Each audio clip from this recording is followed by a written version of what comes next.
नहीं है, अतिशय कृपा।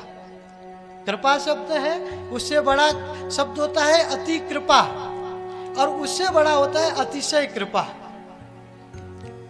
कृपा होता है जब हमारे मन में कोई शुभ संकल्प हो। जैसे आप लोगों के मन में संकल्प हुआ कि हमें बद्रीनाथ धाम में भागवत कथा सुननी है। ये शुभ संकल्प जब परमात्मा की कृपा होती है तभी हमारे मन में होता है। एक कृपा का फल है शुभ संकल्प होना, और कृपा से बड़ी होती है अति कृपा। वह शुभ संकल्प जो हमारे मन में हुआ उसके लिए हम कार्य करें, कर्म करें। कथा जैसे हमारे घनश्याम रावत जी ने कथा जब संकल्प किया, उसके बाद यहाँ आके कथा बुकिंग कराई, कर्म किया।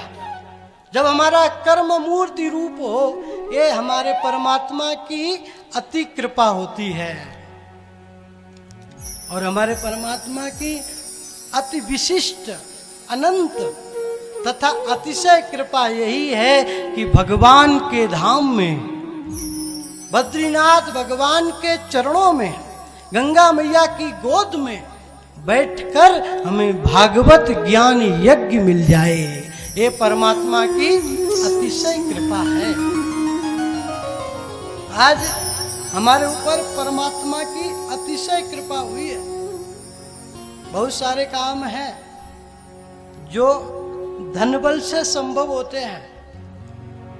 धन बल से भी बड़ा एक बल होता है तन बल। जो कार्य धन बल से संभव नहीं होता है वो हमारे तन बल से संभव होता है। तन बल से भी बड़ा है एक हमारी बुद्धि का बल। भाई तन अगर खराब है, अगर बुद्धि प्रबल है तो भी कल्याण हो जाएगा। बहुत सारे कार्य बुद्धि के बल से मूर्ति रूप होते हैं। बुद्धि बल से भी एक बड़ा बल है मनोबल। भाई हमारा मनोबल जब ऊंचा हो, हम कोई काम करने की ठान लें, तो बुद्धि के बल से भी बड़ा है वो मनोबल। और मनोबल से भी बड़ा है आत्मबल, हमारी आत्मा का बल। ये आत्मा तो का ही है। भगवान श्री कृष्ण गीता में कहते ही हैं, नैनम छिन्नन्ति शास्त्राणि नैनम दहति पावका न चैनम क्लेदयन्त्यापो न शोषयति मारुता।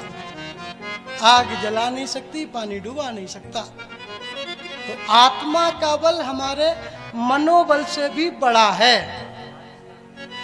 और आत्मबल से भी बड़ा होता है परमात्मा का बल।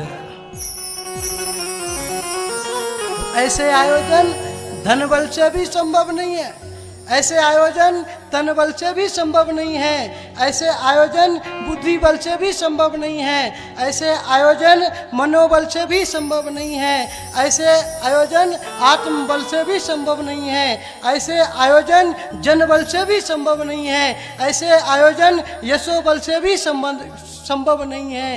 ये आयोजन, ये भागवत कथा ज्ञान यज्ञ तो सिर्फ और सिर्फ परमात्मा के कृपा बल से ही प्राप्त होता है। सबसे बड़ा बल